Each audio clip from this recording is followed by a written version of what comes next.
warahmatullahi wabarakatuh. Para pemirsa channel Kupas sekalian, kita berjumpa kembali dalam program Paralogisme bersama Ustadz Musa Kazim, pembicara kita seperti biasanya. Pada kali ini kita akan membahas tema yang masih berkaitan dengan pandemi COVID-19 ini atau COVID-19, tentang apa hakikat penyakit, sebuah tinjauan filosofis. Pada program kita 2 minggu yang lalu, kita telah membahas bahwa virus itu sebenarnya sesuatu yang hidup sepanjang sejarah alam semesta ini. Dia ada bersama manusia, bersama hewan, bersama alam semesta ini, dan dia ada di alam yang terliar. Tapi karena ekspansi manusia yang sedemikian hebat terhadap alam ini, maka alam liar sebagai benteng pertahanan manusia itu semakin mendekatkan mereka kepada virus itu sendiri. Dan kekebalan tubuh manusia juga diuji oleh virus itu sendiri, karena virus menurut para ahli hidup berdampingan secara damai dengan makhluk-makhluk lain, terutama hewan. Nah, dari paparan kita soal virus, kita sekarang akan mempertanyakan apakah penyakit secara umum juga bisa dipandang demikian. Kita selama ini memandang penyakit itu sebagai sesuatu yang dualistik, artinya ada di seberang, sementara kita atau kesehatan atau manusia dan kesehatan ini di seberang yang lain. Nah, sebenarnya apa sih penyakit itu? Apakah bisa kita bahas seperti kita terakhir kali itu sampai pada kesimpulan tentang virus itu?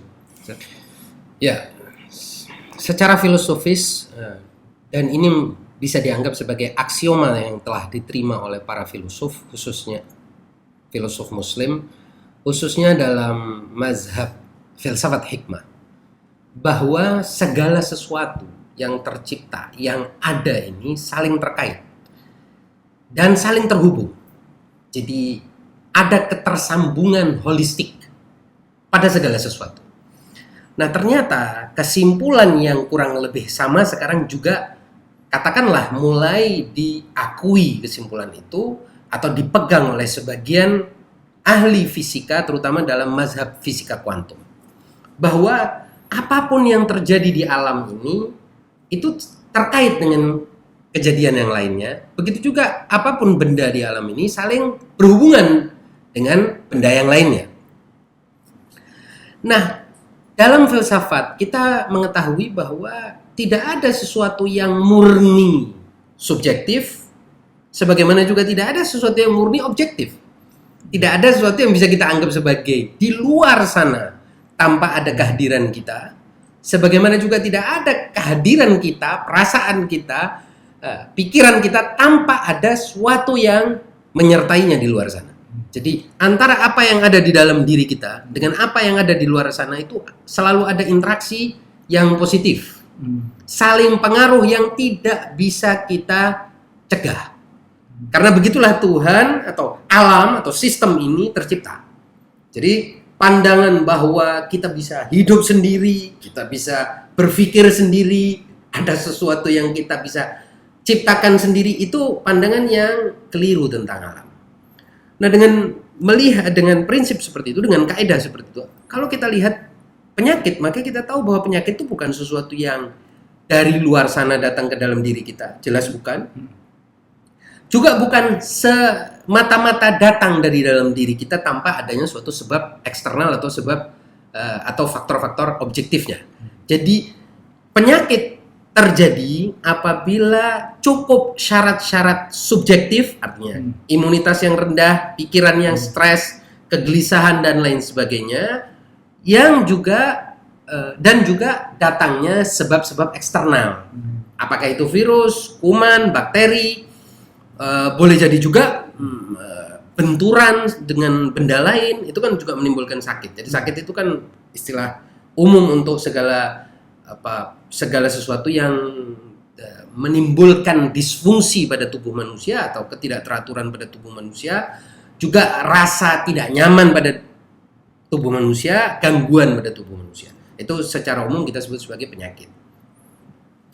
Sehingga kita tidak bisa mengatakan bahwa penyakit itu musuh yang ada di luar. Karena musuh yang ada di luar itu tidak bisa mengganggu kita kalau kita merasa tidak terganggu.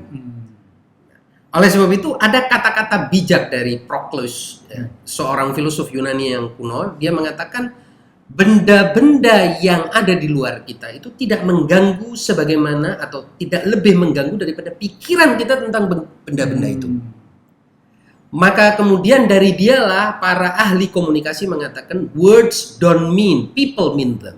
Kata-kata pun sebetulnya tidak punya makna, orang memaknai.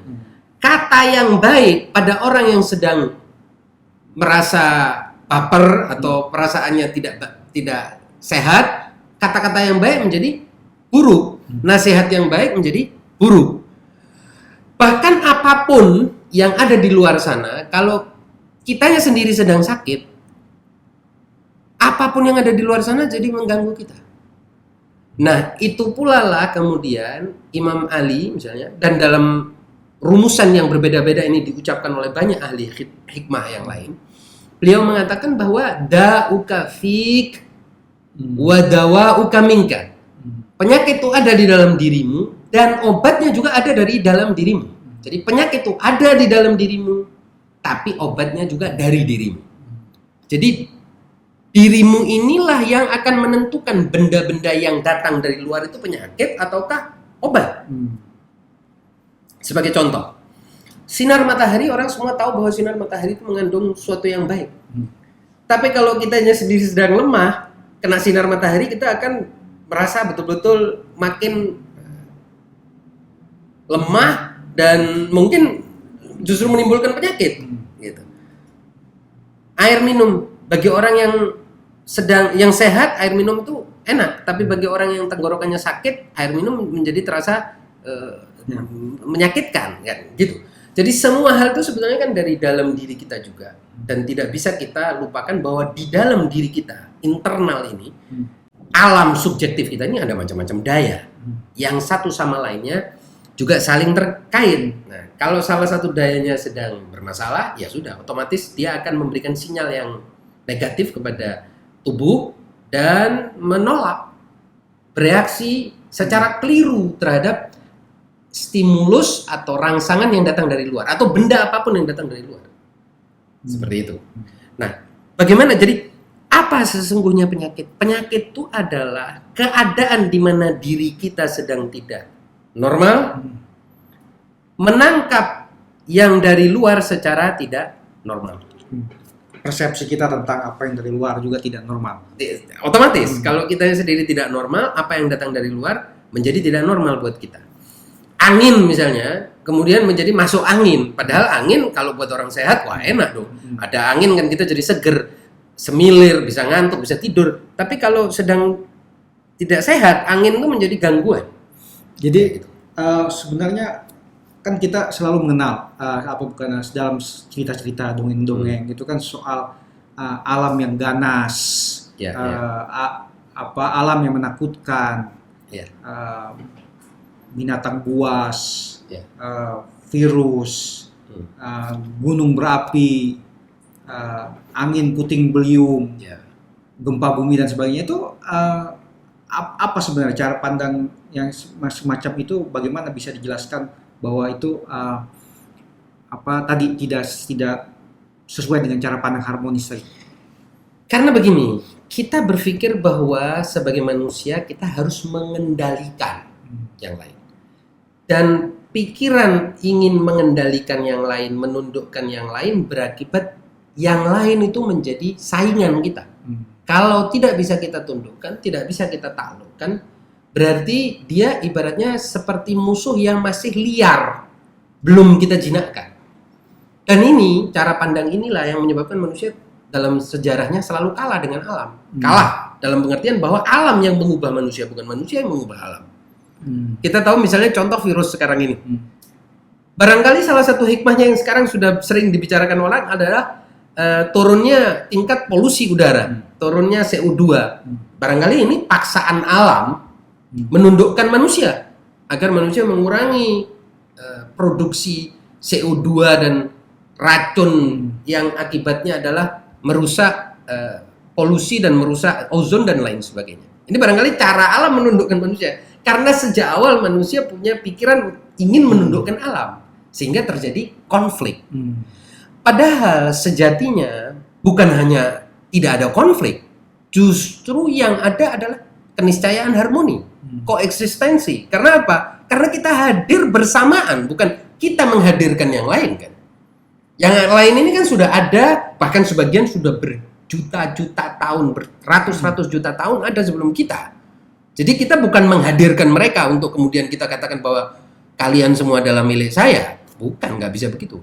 Tapi pikiran bahwa kita ini harus merajai yang lain, menguasai yang lain, menaklukkan yang lain, inilah yang kemudian, pikiran seperti inilah yang kemudian melahirkan konstruksi berpikir yang dikotomis dengan yang lain, atau melahirkan narasi terjadinya pertarungan tanpa akhir dengan benda-benda yang lain, kan gitu. Sedemikian sehingga fenomena benda-benda yang lain di bumi ini kita anggap sebagai ancaman buat kita. Fenomena gunung meletus, wah ancaman buat kita. Fenomena banjir, ancaman buat kita. Fenomena hujan lebat, ancaman buat kita. Jadi perasaan ini kemudian menyebabkan apa? Manusia, dan mereka tentunya bukan semua manusia, manusia yang berpikir seperti ini akan selalu terasing di alam sekitarnya, dan terasing dari kehadiran universal ini, dari universal presence ini. Nah, ini sebenarnya datang dan dikukuhkan oleh sains modern melalui apa yang disebut sebagai positivisme. Kemudian juga evolusi, ya kan, bahwa manusia ini harus berubah-ubah wujudnya dan harus bertarung, bahwa ada sesuatu yang disebut sebagai struggle of the fittest atau seleksi alam. Jadi manusia ini kena seleksi kemudian dia akan hancur. Jadi muncul serangkaian pikiran negatif tentang alam dan benda-benda di alam yang akibatnya kita selalu konflik, ya, yang selalu berkonflik dengan sekitar kita. Nah, ada kata sakit, ada kata obat. Ya. Nah, itu seolah dikotomis. Ya, ya. Dan memang selama ini dipandang dikotomis. Artinya kalau ada sakit kita cari obatnya. Kalau ada virus kita cari vaksinnya, kira-kira begitu. Ya. Lalu kalau tadi disebutkan oleh Imam Ali bahwa penyakit dan obat itu ada dalam diri kita, itu bagaimana kita mengharmoniskan antara sakit dan obat? Begini, yang subjektif seperti tadi saya bilang, yang apa yang kita rasakan itu tidak bisa terlepas dari apa yang ada di luar. Tetapi yang ada di luar juga tidak mungkin bisa dimaknai kecuali menggunakan alat-alat, daya-daya yang ada di dalam diri kita.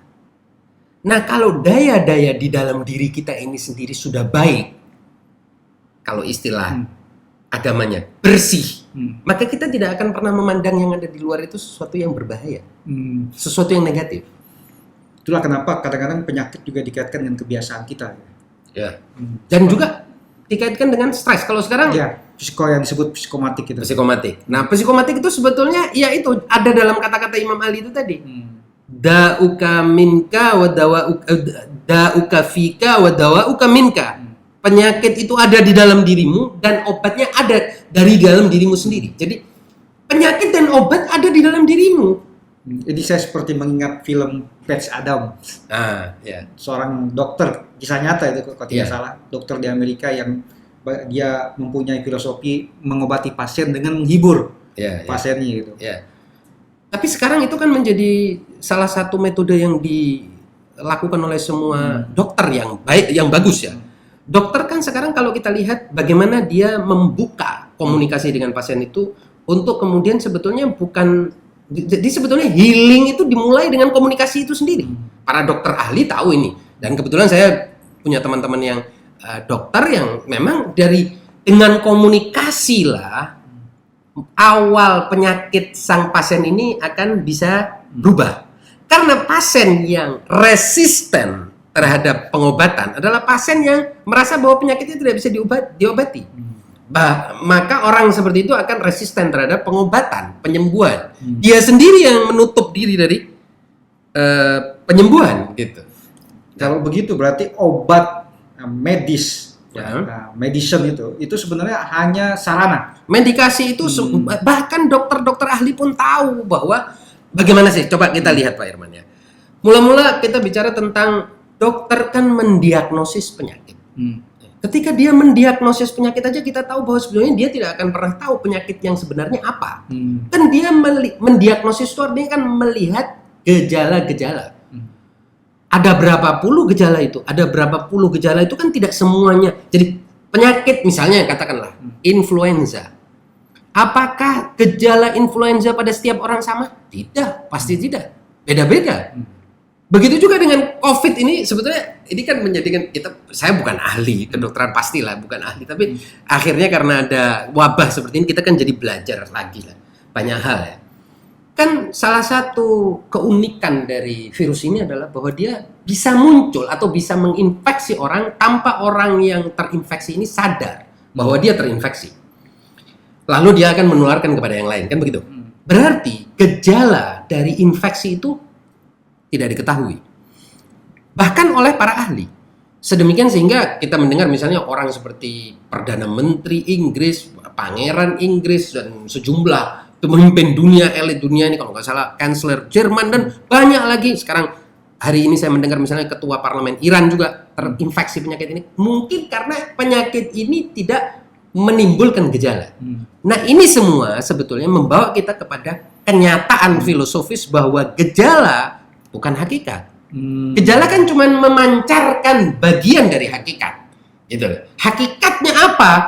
Tidak ada yang pernah tahu. Apakah hakikat itu suatu yang objektif? Di sini sebagian orang positivis mengatakan hakikat penyakit itu objektif. Sementara kaum filosof dan ahli irfan dan filsafat hikmah mengatakan tidak ada sesuatu yang murni objektif.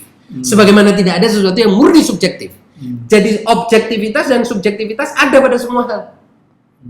Nah menariknya sekarang ahli fisika pun sudah mengakui, fisika kuantum juga mengakui gitu, tidak ada sesuatu yang murni objektif, sebagaimana juga tidak ada sesuatu yang murni subjektif. Ini dua hal ini berjalin berkelindan. Subjektivitas itu, objektivitas dan subjektivitas itu harus selalu berinteraksi, berjalin berkelindan. Dia tidak bisa dilepaskan. Bahkan menurut Allamah Tabatabai sebagai filosof, arif dan ahli tafsir dia mengatakan bahwa segala sesuatu hidup. Dan segala yang hidup itu tadi berinteraksi dengan kita. Tidak satu arah. Segala sesuatu hidup. Segala sesuatu. Menarik. Segala sesuatu itu hidup. Dan dia berinteraksi dengan kita. Dasarnya dia dengan ayat Quran bahwa yusabbihu lahu ma fis samawati wal ardh. Bertasbihlah segala sesuatu yang ada di langit dan di bumi. Berarti kalau bertasbih sudah otomatis dia hidup. Bertasbih itu kan aktivitas yang hidup. Aktivitas dari sesuatu yang hidup. Karena bertasbih kan mensucikan Allah Subhanahu wa taala. Jadi itu dia berargumen dengan itu berarti segala sesuatu itu hidup. Nah, ini dalam pandangan filosofis. Tentu dalam pandangan biologis, fisika dan sebagainya enggak. Ada yang mati, ada yang hidup. Tapi itu tidak salah juga. Itu kan menurut fisika dan menurut biologi, menurut kimia atau apapun. Nah, dari argumen ini beliau mengatakan bahwa tidak ada sesuatu yang murni objektif, sebagaimana juga tidak ada sesuatu yang murni subjektif. Segala-galanya itu juga subjektif, juga objektif. Begitu juga dengan penyakit.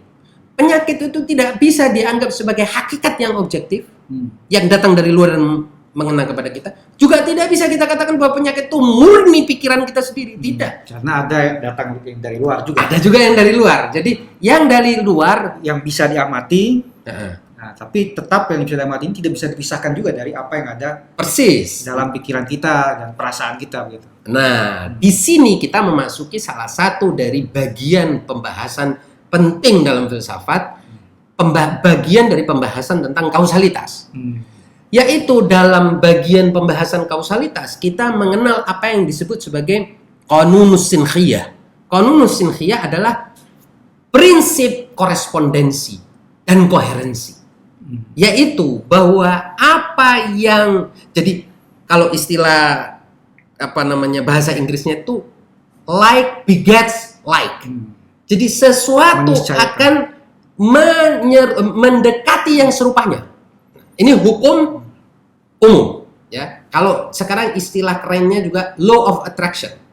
Law of attraction itu bagian dari pembahasan prinsip kausalitas dalam filsafat, yaitu A akan atau sebab itu akan mengakibatkan sesuatu yang serupa dengan dia, selevel dengan dia, seiring dengan dia, setarikan napas dengan dia.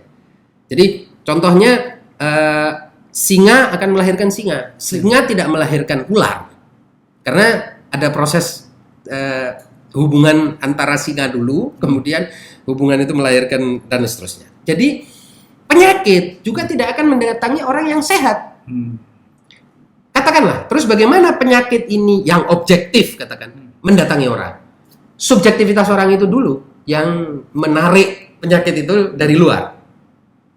Baru penyakit itu akan merasa bahwa, oh asik nih kalau saya bertempat tinggal di dalam orang yang seperti ini. Kira-kira begitu. Habitat saya di situ tuh. Nah, baru kemudian dia akan hinggap di sana. Bagaimana dengan penyakit yang menghinggapi orang yang dia perasaannya happy, subjektivitasnya tidak merasa down, tidak merasa ada sesuatu yang mengganggu dia, maka penyakit itu tidak akan mengganggu dia. Menempel pada dia, disinilah menempel pada dia tapi tidak mengganggu dia. Tetap penyakit itu secara objektif ada pada si pasien itu atau orang itu, tetapi tidak mengganggu sebagaimana kalau subjektivitas si penderita ini tadi juga buruk. Dia akan mengaktifkan penyakit di dalam dirinya. Nah, jadi kalau dikaitkan dengan wabah corona ini, kan ada semacam pertentangan antara kita harus waspada atau kita happy-happy aja gitu kan. Ya. Nah, justru sebenarnya tidak bisa dipertentangkan itu kan. Tidak bisa Karena dipertentangkan. secara objektif kita harus waspada, betul. Tapi secara subjektif kita tetap harus happy gitu. Betul. Karena dengan cara kita happy, tenang, santai, penyakit apapun tuh akan kehilangan efektivitas sakitnya ke dalam dikit kita. Sehingga dia akan dalam tanda petik bersahabat dengan kita. Sebagaimana semua hal lain, gitu. Sebagaimana semua hal lain itu bisa jadi penyakit buat kita, bisa tidak menjadi penyakit buat kita. Ketika kita berteman dengan dia, kita tidak melawan dia sehingga dia menjadi lawan kita dan kita kehilangan energi dan kalah atau menang. Nah, gitu. Ini nggak perlu seperti itu. Kita santai aja. Oleh sebab itu, kalau kita misalnya baca dalam khazanah ahli-ahli makrifat, ahli-ahli hikmah, kita menemukan apa? Bahwa mereka justru senang adanya penyakit. Kalau sakit mereka senang. Kenapa? Karena bisa melakukan hal-hal yang tidak biasa mereka lakukan di saat mereka sehat. Meskipun mereka akan selalu merasakan nikmatnya sehat, ya, bukan berarti cari penyakit ya. Nggak ada orang gila lah yang cari penyakit. Tadi sisi objektifnya tetap harus waspada, mendengarkan nasihat para dokter, para kesehatan. Tetapi ketika penyakit itu datang, dia menikmati saja penyakit itu. Karena sudahlah, ini memang giliran kita melakukan atau mengalami sakit ini untuk menjalani hal-hal yang di saat sehat tidak bisa saya jalankan atau tidak saya jalankan atau lalai saya kerjakan. Yaitu mulai istirahat lebih banyak, kemudian mungkin membaca buku lebih banyak, membaca zikir, sholat, dan lain sebagainya. Nah, mereka itu tidak menganggap penyakit ini sebagai sesuatu yang layak ditaklukkan dan dihabisi karena tidak bisa. Tidak ada ceritanya orang bisa mengalahkan sakit.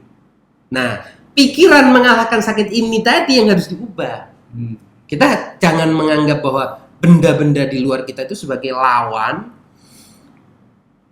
yang harus kita taklukkan atau kita jinakkan atau kita bumi hanguskan atau kita musnahkan. Nggak bisa. Nggak punya hak juga kita untuk melakukan itu. Nah, kalau pikiran ini tadi yang terbangun pada diri seorang, maka orang ini akan berdamai dengan lingkungannya.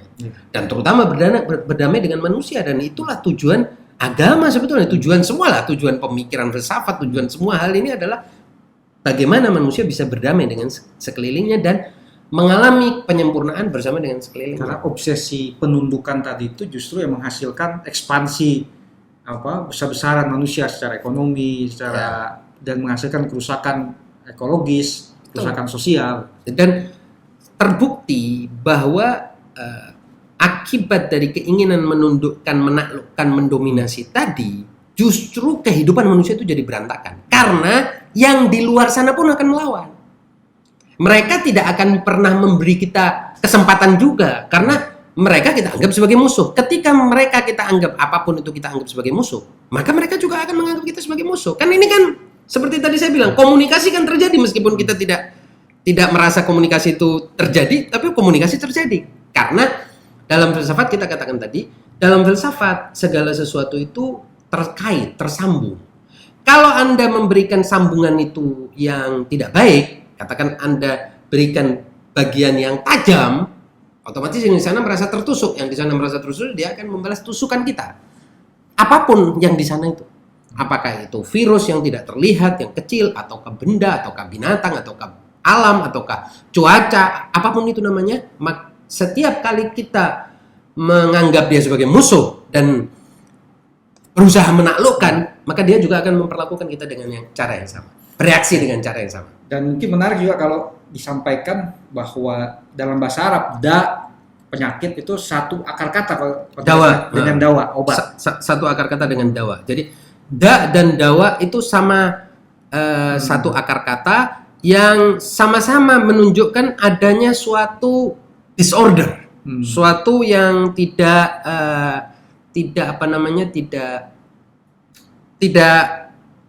sesuai, ya, ketidaksesuaian. Nah, berarti ketidakharmonisan. Iya. Nah, aib, ya, suatu yang bisa dikatakan cacat. Nah, cacat itu terjadi ketika kita tidak bisa menyesuaikan dengan apa yang terjadi, yang ada itu, secara objektif. Unfit gitu ya. Unfit. Kan kenyataannya begini. Kalau kita di musim dingin, kita pakai pakaian yang lebih tebal. Kita tidak bisa menghadapi yang objektif itu dengan subjektivitas yang ingin mengalahkannya, mendominasinya, menaklukkannya. Karena yang objektif itu juga akan punya subjektivitas untuk juga memperlakukan kita dengan cara yang sama. Pada saat itu konflik yang terjadi. Padahal seharusnya yang terjadi adalah harmoni, koeksistensi. Jadi selama ini manusia memandang yang punya subjektivitas hanya mereka. Gitu. Persis. Nah, itu tadi saya bilang, ketika manusia mengira bahwa yang lain itu tidak punya intelligence, kecerdasan, dan tidak punya subjektivitas, mereka, sebagian mereka ini mengira mereka bisa kalahkan dengan kecerdasan mereka, bisa mereka eksploitasi, taklukkan, dan objektifikasi.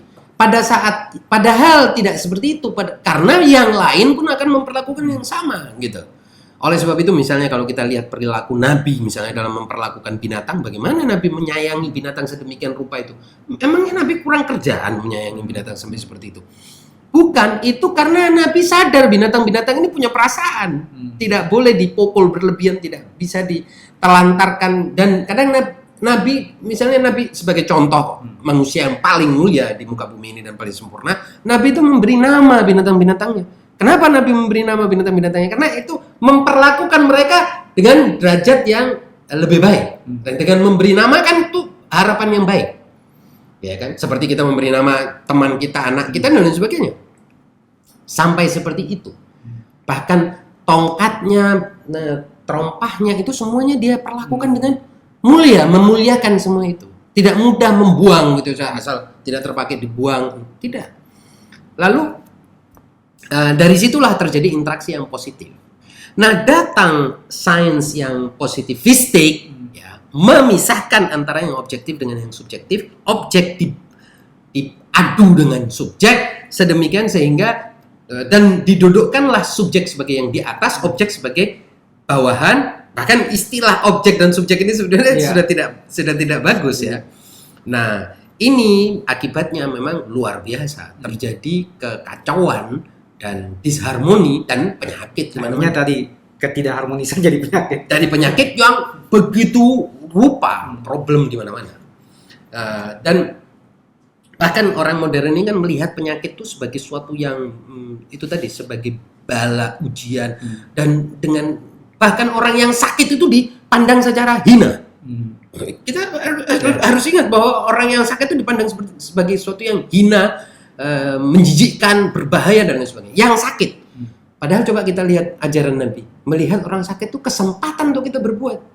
Mendatangi orang sakit itu sesuatu yang dianjurkan dan seterusnya. Saya kira ini yang problem. Jadi dikotomi ini kemudian, padahal dikotomi itu Pak Irman antara subjektif dan objektif itu hanya ada dalam analisis konseptual kita. Kenyataannya tidak ada subjektivitas yang berdiri tegak sendiri tanpa objektivitas, dan juga tidak ada objektivitas yang tanpa subjektivitas. Seperti kalau kita mau tarik kepada persoalan lain misalnya, tidak ada zahir yang tidak punya batinnya, dan tidak ada batin yang batin saja tidak punya zahirnya, tidak ada. Zahir dan batin itu interaksi yang selalu terjadi terus-menerus. Bahkan dalam ibadah, dalam aktivitas apapun itu ada zahir, ada batin. Saya kira itu. Terima kasih Ustaz atas penjelasannya. Demikian para pemirsa sekalian, pembahasan kita tentang apa itu penyakit atau hakikat dari penyakit dari sisi tinjauan filosofis. Program ini bisa Anda saksikan di channel kami di YouTube dan juga channel kami di podcast di Spotify. Demikian pemirsa sekalian, kurang lebihnya kami mohon maaf. Wassalamualaikum warahmatullahi wabarakatuh. Waalaikumsalam.